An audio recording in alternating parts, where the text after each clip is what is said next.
So how are we going to solve quadratic equation by extracting the roots? So we can solve quadratic equation by extracting the roots by following certain steps.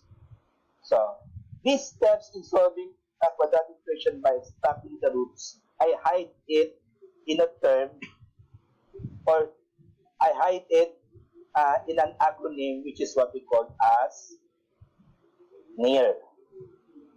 The word near. So the letters NEAR. So the word near, I guess I have that as the steps in solving quadratic equation by starting the roots. It's because the word near, I guess, is the best word to describe your dreams in the future. That means you are getting nearer to what you want to achieve in life.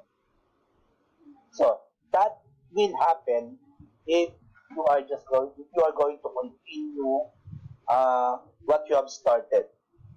So continue studying, because all the things that you want to be in the future, that will happen if you first finish your studies. So focus first on your studies, on what you are doing right now. Then later on, you'll find out that you are already there on the thing, or on the thing that you want to achieve in life. So there are problems that you will encounter, but those problems are just there to make you strong. So there are no problems that you cannot solve. So all problems can be solved. Yun nga lang, you just have to find the right solution for it. So problems are just there for us, that is for us to make. That's there uh, for us to be strong. So again, near is the best way to describe what you want to achieve. Ano ba yung near na sinasabi natin? First step natin is NE. NE stands for need to write the equation in the form x squared is equal to k. Excuse me. So, if you are going to solve that equation by extracting the roots, the first thing you are going to do is to write the equation in this form. As x squared is equal to k. What have you noticed on the equation? The equation is not the same as the general form of the quadratic equation with linear term and constant term.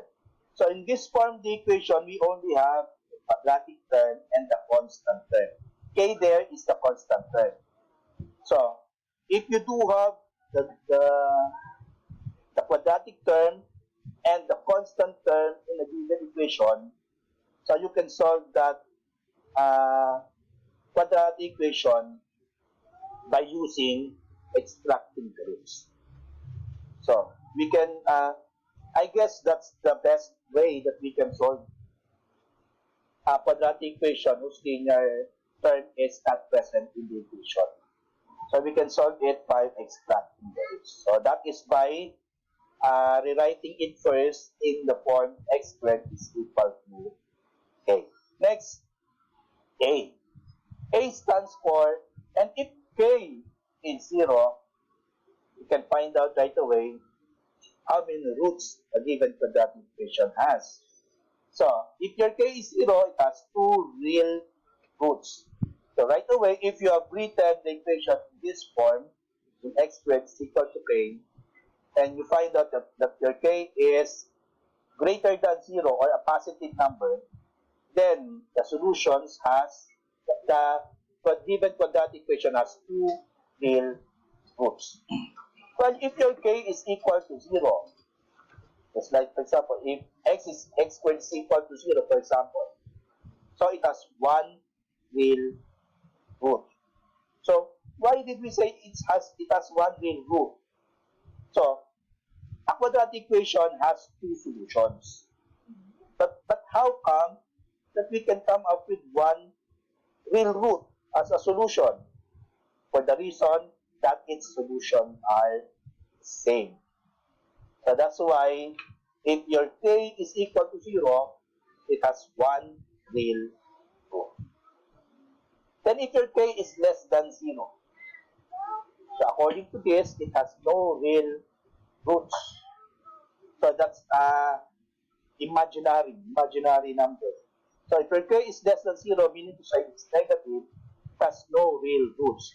So since we are not yet dealing with imaginary numbers, so if we encounter an equation whose k is less than 0, intervals of stopping the roots. So the answer there is undefined. And the last is R.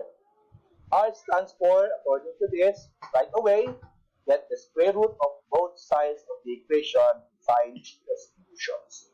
So we are just going to find the square root of both sides.